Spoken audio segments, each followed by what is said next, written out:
Rádio Rio de Janeiro, a emissora da Fraternidade passa a apresentar Luz na Penumbra, programa que leva ao seu coração a mensagem da doutrina espírita.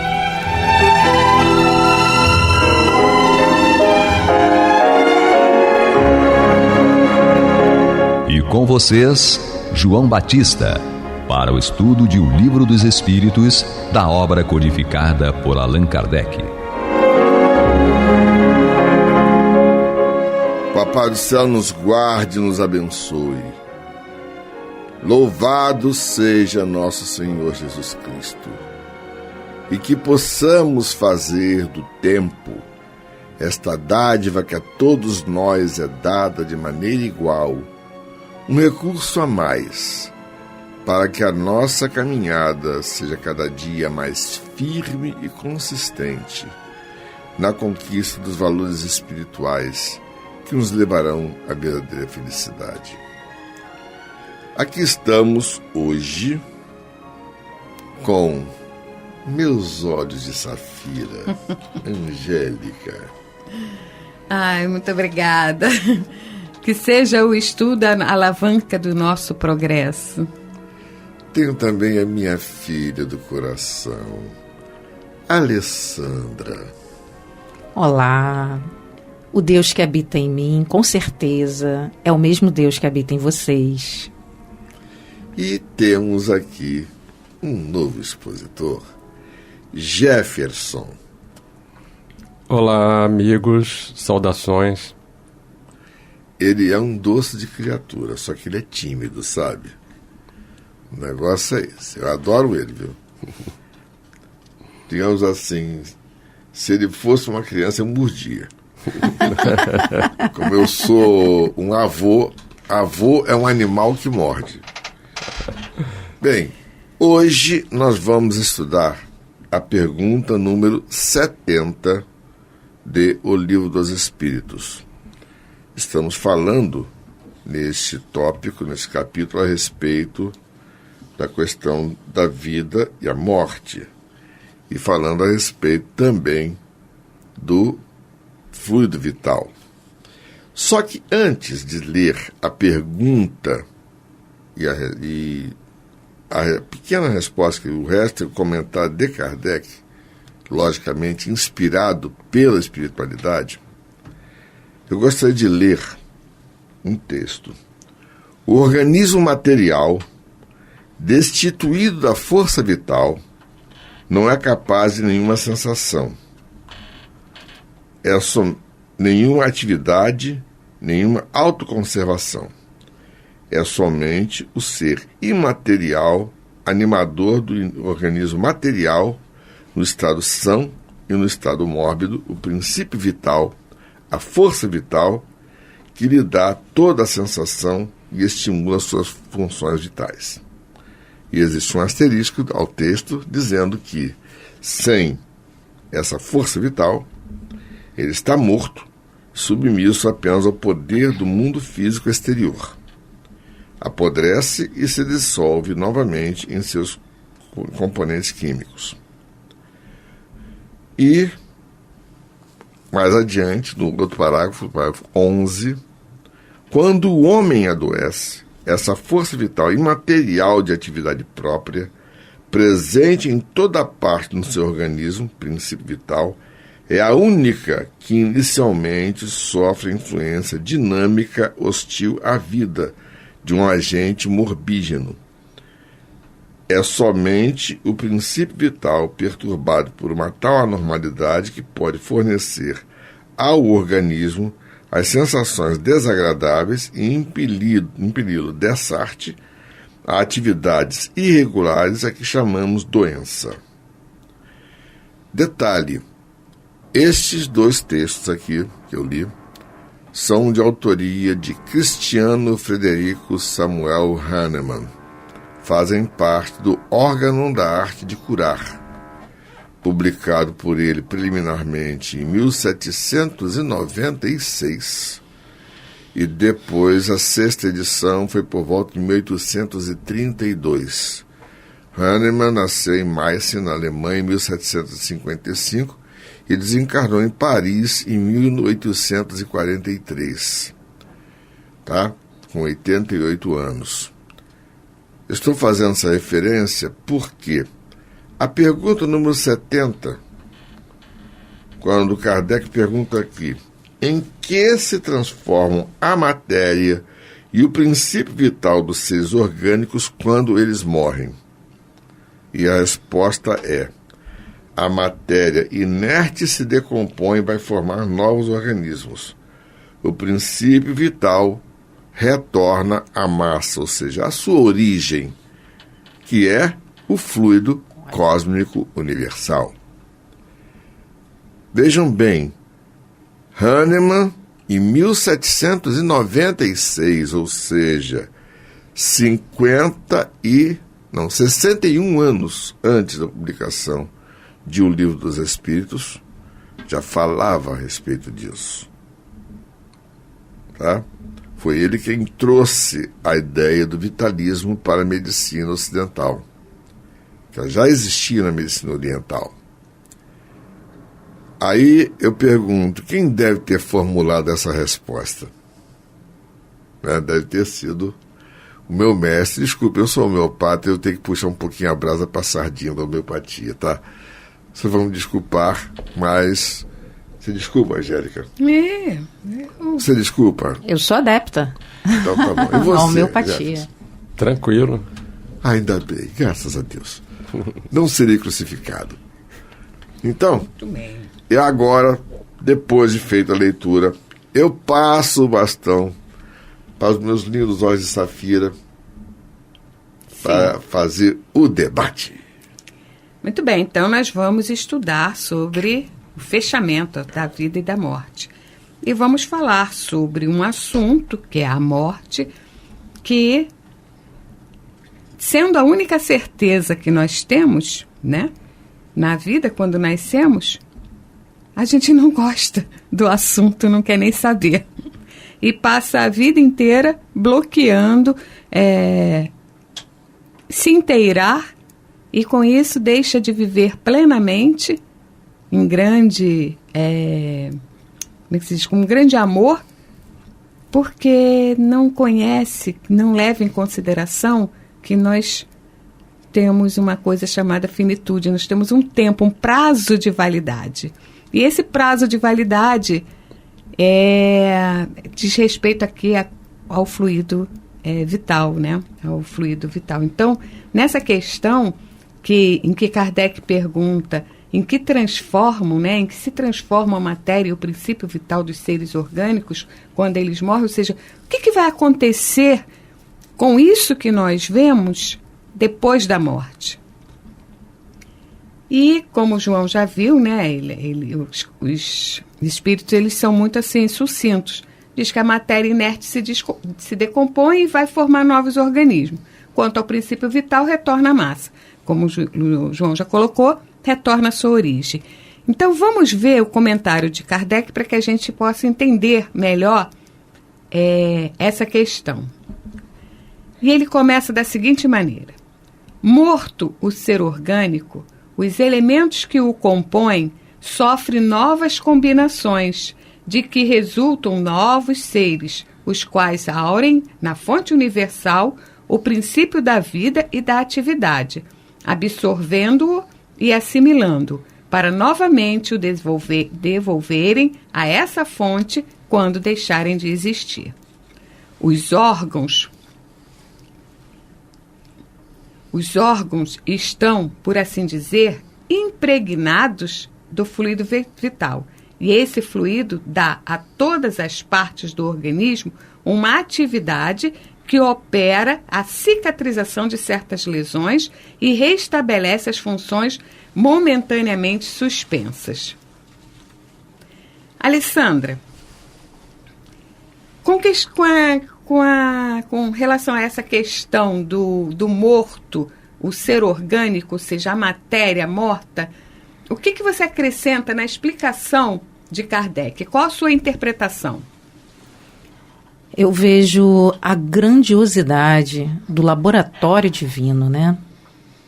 como Deus é perfeito e como nada se perde na natureza, né? Como há a transmutação de cada elemento e tudo tem continuidade, né? É incrível que o morreu, acabou, não existe em nenhuma instância, nem na vida espiritual, nem nos aspectos materiais, pois todos serão reaproveitados de alguma forma, porque o retorno está aqui, é o fluido cósmico universal, tanto a origem como o retorno. Então, esse laboratório divino, né, em que Deus atua e prova constantemente a sua existência, deveria ser alvo, assim, da nossa atenção, da nossa dedicação, para percebermos a grandiosidade, né, desse ser que está por trás de tudo.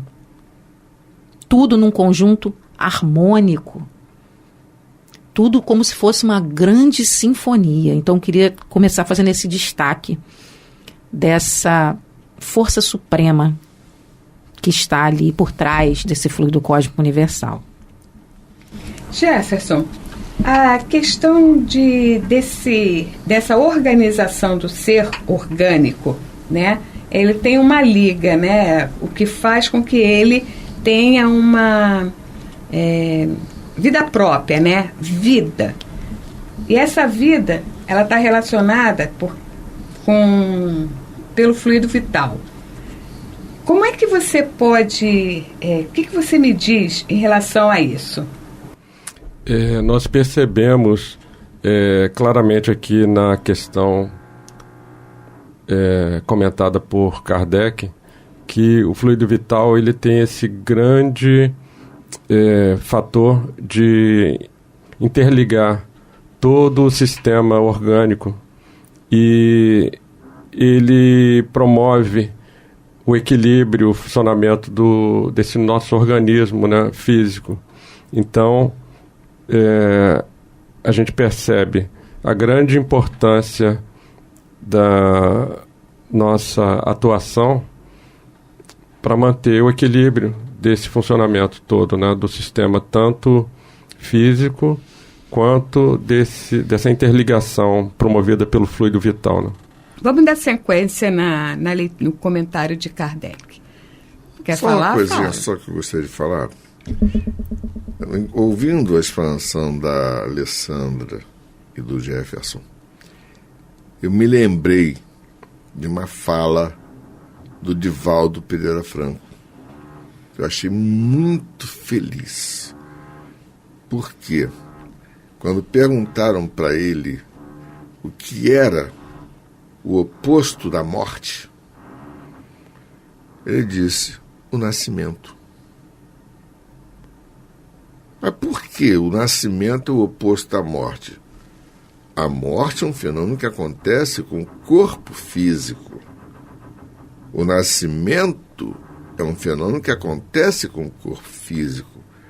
Pelo nascimento, o espírito adentra a vida material. Pela morte, ele retorna à vida espiritual. Vejamos, existe vida sempre.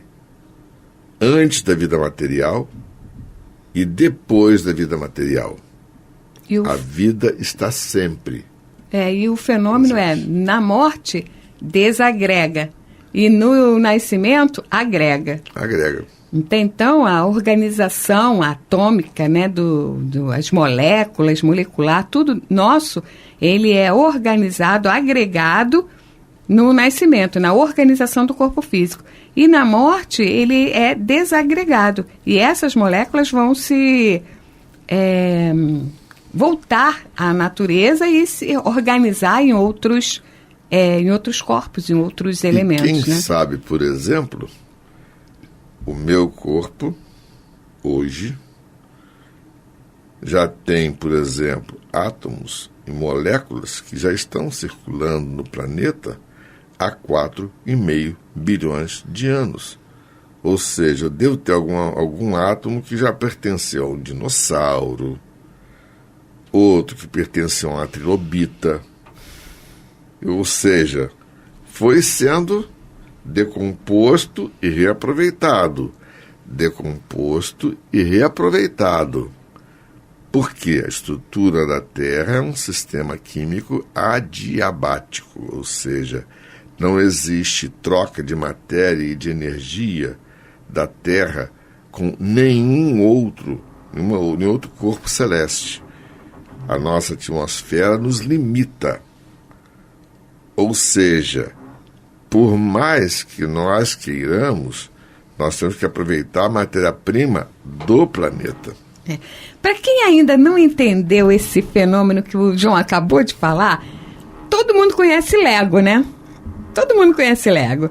Então você tem aquelas pecinhas e você manipula aquelas pecinhas montando objetos, criando objetos. Depois você enjoa daquele objeto criado, você desmonta tudo e recria montando outros objetos. Então, as moléculas, os átomos estão na natureza, estão à disposição do Criador para a organização dos nossos corpos de acordo com as nossas necessidades. É muito interessante, é fantástico. Vamos escutar a nossa vinheta. Você está ouvindo pela Rádio Rio de Janeiro o programa Luz na Penumbra, com estudo de O Livro dos Espíritos, na apresentação de João Batista. Então, Angélica. Ok, vamos seguir com os comentários de Kardec. Mas, quando os elementos essenciais ao funcionamento dos órgãos estão destruídos ou muito profundamente alterados, o fluido vital é impotente para lhes transmitir o movimento da vida e o ser morre. Os órgãos reagem mais ou menos necessariamente uns sobre os outros. Da harmonia do conjunto resulta a sua ação recíproca. Quando uma causa qualquer destrói essa harmonia, os órgãos deixam de funcionar, como o movimento de um mecanismo cujas engrenagens essenciais estão desarranjadas. Dar-se o mesmo com um relógio que se desgasta com o tempo ou se danifica por acidente. A força motriz é impotente para fazê-lo funcionar. Num aparelho elétrico, temos uma imagem mais exata da vida e da morte. Como todos os corpos da natureza, esse aparelho contém eletricidade em estado latente. Os fenômenos elétricos só se manifestam quando o fluido é posto em atividade por uma causa especial. Então, se poderia dizer que o aparelho está vivo. Vindo a cessar a causa da atividade, cessa o fenômeno e o aparelho volta ao estado de inércia. Os corpos orgânicos seriam, assim, uma espécie de pilhas ou aparelhos elétricos nos quais as atividades do fluido produz o fenômeno da vida, e a cessação dessa atividade de causa a morte. A quantidade de fluido vital não é absoluta em todos os seres orgânicos. Varia segundo as espécies e não é constante no mesmo indivíduo, nem nos demais indivíduos da mesma espécie. Há os que estão, a bem dizer, saturados de fluido vital, enquanto os outros possuem apenas em quantidade suficiente. Daí, para alguns, vida mais ativa, mais tenaz e, de certo modo, superabundante. A quantidade de fluido vital se esgota, pode tornar-se insuficiente para a manutenção da vida, se não se renovar pela absorção e assimilação de substâncias que o contêm. O fluido vital se transmite de um indivíduo a outro. Aquele que tiver em maior quantidade pode dá-lo a quem o tenha de menos e, em certos casos, prolongar a vida prestes a extinguir-se. Estes foram os comentários de Kardec e nós vamos tentar entendê-los com o nosso estudo. Então, eu vou pedir para que a Alessandra faça um comentário sobre essa questão do fluido vital dando vida ao complexo orgânico. Olha, são muitos subtemas que aparecem, né, nesse comentário de Kardec, daria realmente vários estudos, né? O que eu gostaria de destacar aqui, a nossa responsabilidade para com o uso dos nossos órgãos. né? Porque quando ele fala de órgãos destruídos, né? Ele não coloca exatamente o agente, né? Ele nos poupa disso, mas na verdade, na leitura, nós podemos perceber quem é o grande causador da destruição. E também é interessante quando ele relata, né, a questão dos órgãos que estão impregnados desse fluido e como nós vamos destruindo com a nossa alimentação, com as nossas atitudes, com os nossos pensamentos, que também atingem diretamente esses órgãos e, consequentemente, o fluido vital que está ali também. Acaba desgastando, né? Exatamente. Sentimentos, por isso a importância de se controlar os sentimentos. A forma como nós lidamos com isso tudo. Destaco também a importância da alimentação, os alimentos vivos, né? Quando utilizamos, né, consumimos alimentos que não são tão mexidos, né? Aquele alimento que acabou de sair da natureza, né? Repleto de vitalidade. Isso pode ajudar também, segundo alguns estudos, né, que existem atualmente. E o último parágrafo, né, eu gostaria de destacar a questão do passe. A questão da transmissão de fluido, né, da troca de fluido, que nós podemos fazer não só no momento formal, intitulado como passe, mas a todo momento, quando estamos com os nossos amigos, né, ou pessoas não tão queridas ou mais queridas, mas a forma como nós a olhamos, a forma como nós a tocamos, a forma como trocamos com essa pessoa. Porque é entender que em cada ser tem essa centelha divina. É isso que eu queria deixar para você. Jefferson, vamos lá. Ver a tua experiência nesse assunto. Eu achei bem interessante o comentário de Kardec, porque aqui fica bem claro o fator das enfermidades, das doenças, como um elemento que vai drenando o fluido vital e como que com a gente perceber que essa desagregação da matéria, né, pela enfermidade chega a tal ponto que o fluido vital é incapaz de manter vivo aquele organismo. Então, nós temos aí, principalmente nos dias de hoje, as enfermidades muito presentes e a gente observando que, por mais que a medicina, por mais que se procure manter vivo aquele indivíduo, aquele ser, aquele corpo, muitas vezes a enfermidade acaba impossibilitando a vida daquele organismo, né? E o fluido vital não tem como sustentar a vida por mais tempo. Isso. Então, assim, eu achei interessante isso. E eu achei também interessante o aspecto que a Alessandra comentou no final, como a gente vê a transmissão desse fluido vital através do abraço, através da presença, né? A imposição das mãos. São várias... A prece também. A prece é fundamental. A prece intercessória. Quando nós oramos em conjunto para uma pessoa enferma, o quanto de benefício se pode fazer. Porque junta, nós somos imperfeitos, mas temos alguma coisinha assim de valor, né? Com certeza. E aí cada um vai juntando um pouquinho de cada um, tal, né?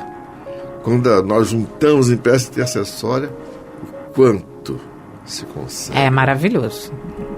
Gente, então vamos aqui encerrar, que reflitamos a respeito daquilo que conversamos e que lembremos, acima de tudo, uma coisa: morre o corpo físico, mas a vida sempre existe. Em dois planos, o físico e o espiritual. Reflitamos a respeito, que Papai do Céu nos guarde, nos abençoe, hoje, agora e para todo sempre. Que louvado seja nosso Senhor Jesus Cristo, e que possamos fazer do tempo esta dádiva que a todos nós é dada, de maneira igual, um recurso a mais para que a nossa caminhada seja a cada dia mais firme e consistente na conquista dos valores espirituais que nos levarão à verdadeira felicidade. Graças a Deus. Você está ouvindo o programa Luz na Penumbra.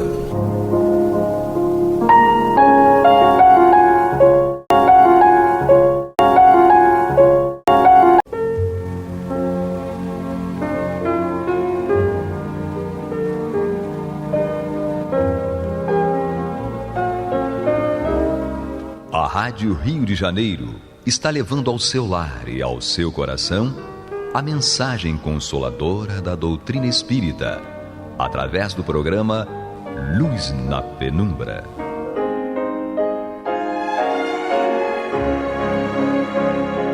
E com vocês, Antônio de Pádua Barbosa, para comentar o Evangelho segundo o Espiritismo, da obra codificada por Allan Kardec.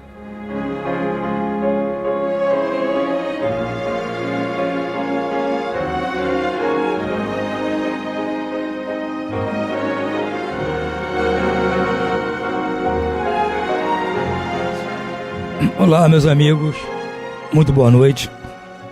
Estamos aqui mais uma vez dando sequência ao programa Luz na Penumbra, no qual nós tecemos comentários a respeito do Evangelho segundo o Espiritismo, obra de Allan Kardec.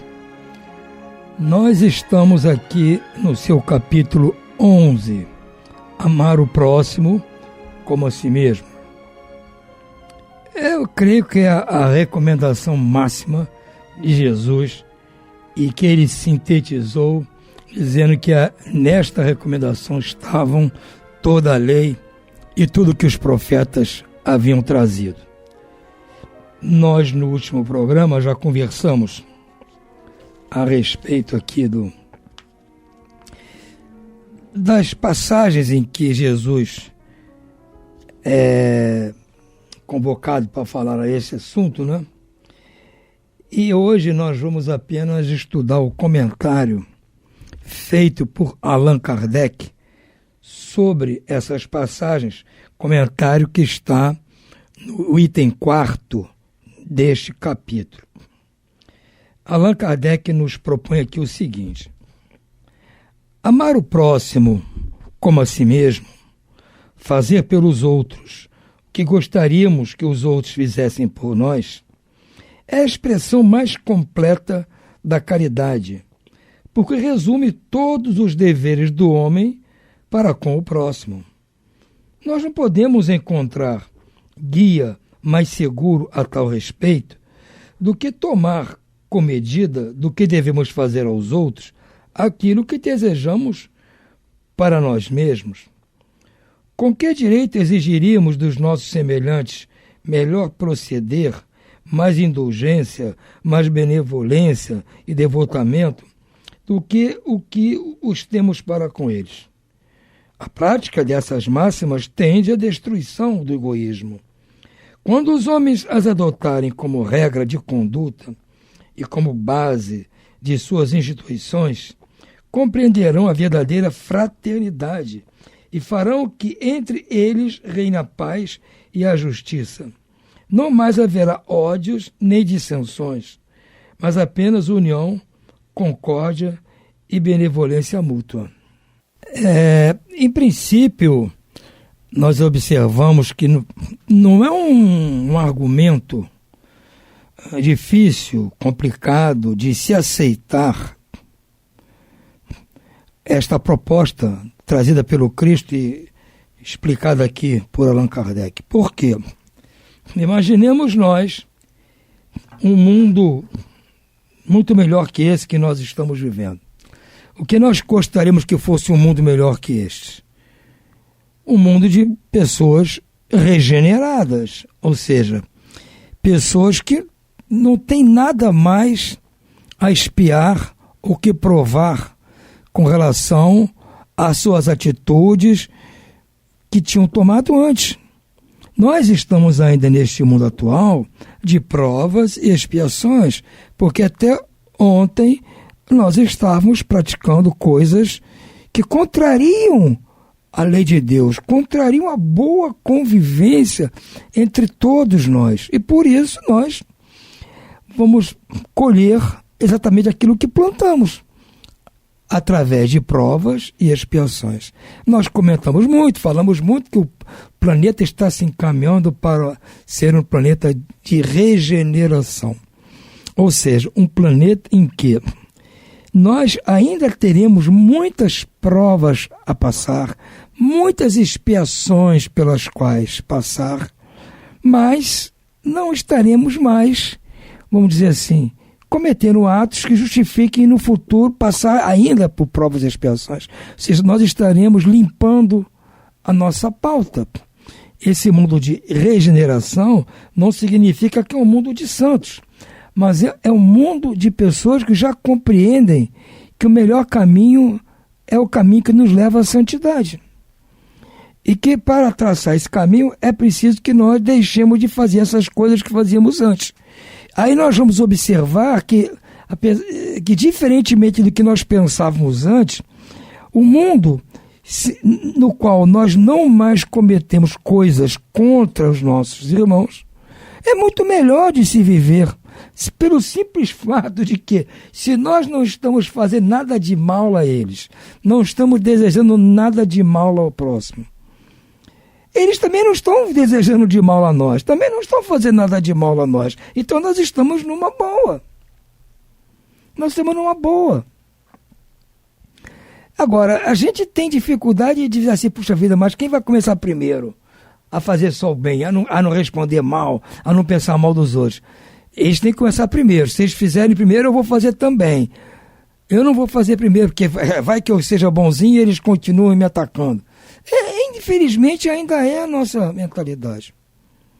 Mas um dia a ficha vai cair e nós vamos entender que não é uma boa esse tipo de coisa. Eu costumo dar um exemplo. Imaginemos nós que aqui no Rio de Janeiro, de repente, sei lá por que motivo, todas as pessoas resolvessem, de uma hora para outra, todos sem exceção, obedecer rigorosamente às leis do trânsito, do Código Nacional de Trânsito. Tanto os motoristas quanto os pedestres, os motociclistas, entendeu? Os ciclistas, todo mundo resolveu obedecer às leis do trânsito. Todo mundo vai parar no sinal direitinho, todo mundo não vai andar na contramão, todo mundo vai só estacionar em local permitido, as pessoas vão atravessar na sua hora. Vocês imaginam que ia ser como aqui a vida no Rio de Janeiro? Ia ser pior do que a vida atual ou ia ser melhor? Se todos, de repente, cismassem de seguir exatamente o que manda o Código Nacional de Trânsito. Eu acho que seria muito melhor para todo mundo. Agora, ninguém quer ser o primeiro a seguir isso. Estamos sempre achando que deixa o outro começar primeiro. Enquanto puder, vou aproveitar minhas vantagenzinhas, parar onde não pode, avançar um sinalzinho ali, andar acima da velocidade a colar. E por isso que nós estamos sempre encrencados, com carro na oficina, com multa para pagar. A gente não entendeu ainda. Então, se vocês extrapolarem isso para a nossa vida geral, imagine como seria o mundo em que nós nos tratássemos da forma que gostaríamos de ser tratados, que é a proposta do Cristo, que está sendo corroborada aqui por Allan Kardec. Nós só faremos aos outros aquilo que gostaríamos que eles fizessem conosco. Se alguma coisa que eu quiser fazer ao meu irmão, e se eu pensar bem, eu não gostaria que ele ou qualquer outro viesse a fazer comigo, então eu não vou fazer. Vocês acham que o mundo ia ser pior ou melhor que está hoje? Não é fato? Então, é uma questão de esforço próprio nosso. Nós temos que nos esforçar por isso. E agora, eu sei que é uma coisa muito difícil, porque o Cristo nos trouxe isso faz aproximadamente 2000 anos. E nós ainda não conseguimos pôr em prática. Não foi por falta de comentários. Nós que vivemos aqui no mundo ocidental, acredito que a maioria de nós tem passado esses últimos 2000 anos vivendo aqui no mundo ocidental, estamos ouvindo essa história o tempo todo. Não importa quem trouxe, se foram os cristãos primeiros, se foram os primeiros católicos, se foi a igreja luterana, não importa, mas nós estamos ouvindo isso sempre, o tempo todo. Agora é o Espiritismo que está repetindo isso. Será que não deu para a gente perceber que está na hora de aceitar essa informação, tentar pôr em prática? Será para o nosso próprio benefício. E como Kardec fala aqui, a prática dessas máximas, ou seja, fazer ao outro somente aquilo que gostaríamos que o outro nos fizesse, tende à destruição do egoísmo. Porque no momento que eu ajo desta forma, pensando no outro, da maneira como eu vou tratar o outro, aí reflito, puxa vida, vou tratá-lo bem, porque eu gostaria de ser bem tratado. Não é nem questão de caridade, não é questão de inteligência. No fundo, é até um egoísmo para o bem, porque no fundo eu quero o meu bem. Eu sei que o meu bem vai vir se eu fizer bem ao outro. Mas vai combater aquele egoísmo do mal, aquele egoísmo que realmente só pensa em mim, independentemente do que aconteça com qualquer outra pessoa. Esse que não, eu estou pensando em mim, verdade, mas estou pensando no outro também. E no mundo em que todos nós pensamos em nós e no próximo mutuamente, concomitantemente, eu acho, não, eu tenho certeza que o mundo será melhor. A palavra-chave aqui desse texto, Allan Kardec, é fraternidade. Entendam isso, gente. Entendam isso. A fraternidade está acima da liberdade, está acima da igualdade, naquele pensamento trazido pela Revolução Francesa de liberdade, igualdade e fraternidade. A fraternidade é que está acima de tudo. Porque se eu for fraterno e todos forem fraternos, primeiro que já seremos iguais, que somos todos irmãos, então somos iguais. E todos seremos livres, porque ninguém vai querer prender ninguém. Somos irmãos, eu não preciso prender meu irmão. Então, se eu só tiver liberdade, mas não tiver igualdade, o mundo não está bom. Porque eu estou livre, mas está desigual. Tem pessoas melhor que eu e pessoas pior que eu. Então, não está bom, não é a liberdade que resolve.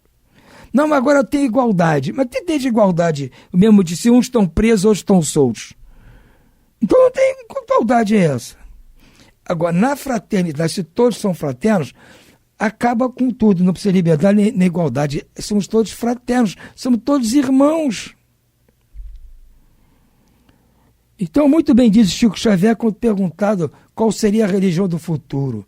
Ele falou, eu não sei qual será, mas esse é o nome que ela vai ter. Fraternidade. Porque se no futuro, nesse famoso mundo de regeneração, a tendência nossa é todos sermos irmãos, nos tratarmos como irmãos. Pensem bem, se nós começarmos as pessoas que estão convivendo conosco, independentemente de qualquer laço que porventura tenhamos entre nós, não importa os laços, se passarmos a tratar esta pessoa como um irmão, e fomos tratados por ela como irmão, você não imagina que seria muito melhor para todo mundo? Não tem sentido pensar o contrário. É uma questão de esforço próprio. Se nós começarmos... Eu sempre gosto de fazer as coisas pouco a pouco, passo a passo, porque eu sei que não dá para... Por mais que eu ache que esteja alguma coisa certa, por mais vontade que eu tenha daquela coisa, eu já aprendi que não adianta querer com muita sede ao pote, que não vai dar certo.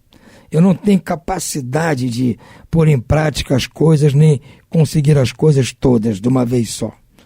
As coisas comigo têm que ser aos poucos. Até para eu, no caso, tomar vergonha, tem que ser aos poucos. Não consigo tomar vergonha de uma vez direto. Eu não consigo ser um homem de bem perfeito de uma hora para outra. Não tem, eu tenho que ser aos poucos. Então, eu penso que nós temos que começar a tratar os outros com fraternidade no dia a dia. Aqueles que estão mais próximos. Eu sei que é mais fácil tratar com fraternidade quem está muito longe. É mais fácil. Quem a gente vê pouco, quem está longe. Quem está muito próximo é mais difícil. Principalmente aqueles que convivem conosco, moram conosco. É mais difícil. Mas é o esforço a ser feito. Vamos pensar nisso. E com certeza, se vocês passarem a observar, vai haver mudanças importantes na vida de todos.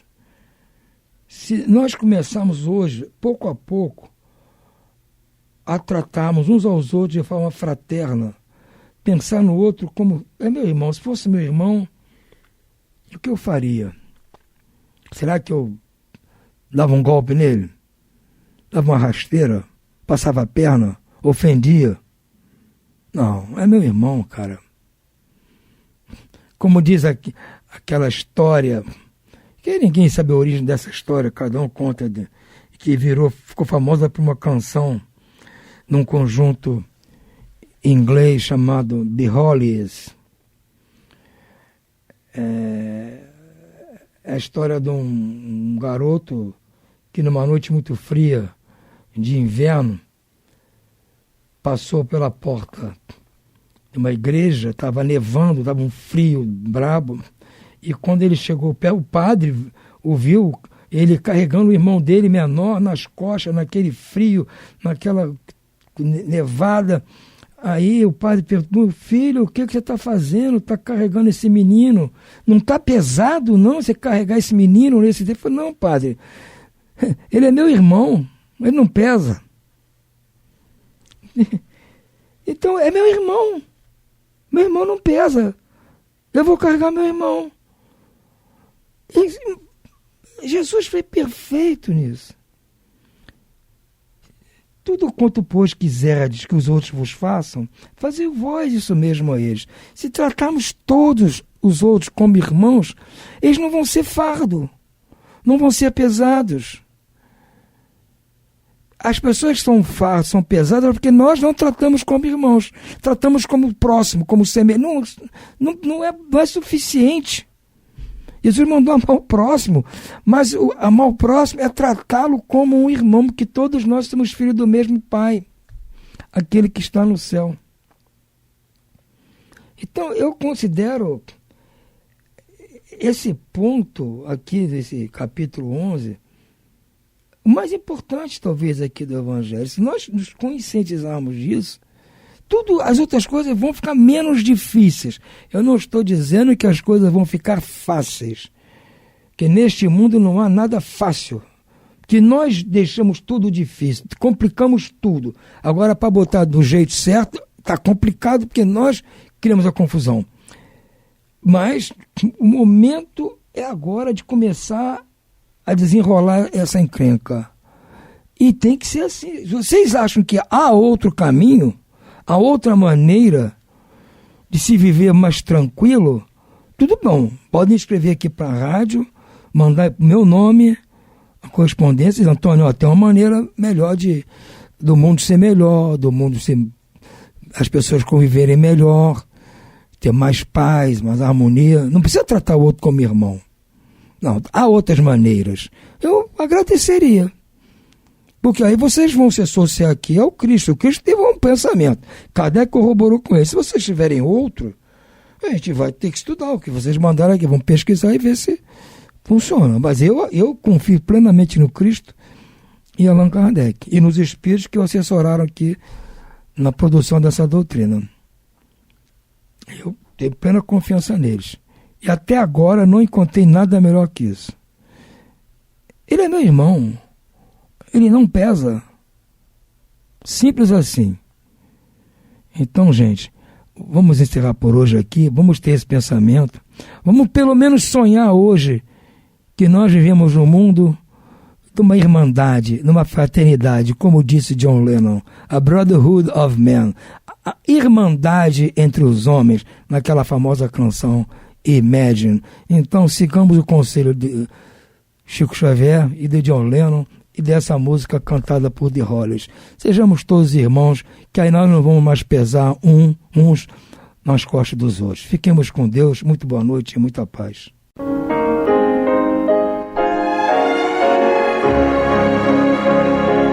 E vamos ouvir agora a prece de encerramento de nosso programa, na voz de Geraldo de Aquino. Jesus, dá-nos coragem para a luta, piedade para os insultos e misericórdia para as injustiças e ingratidões.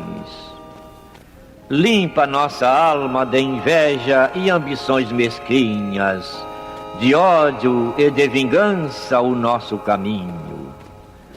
E que dentro em pouco ao recolher-nos de novo ao calor do nosso leito, para que o sono nos dê a paz e o esquecimento das tristezas humanas, possamos sentir, Senhor, no mais íntimo de nosso ser, a doçura indefinível do Teu amor e a grandeza incomparável da Tua divina presença.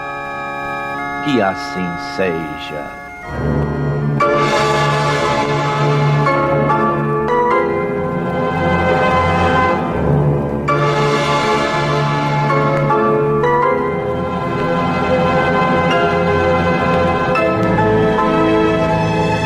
Acabamos de apresentar o programa Luz na Penumbra, que voltará a ser apresentado amanhã às 21 horas nesta emissora.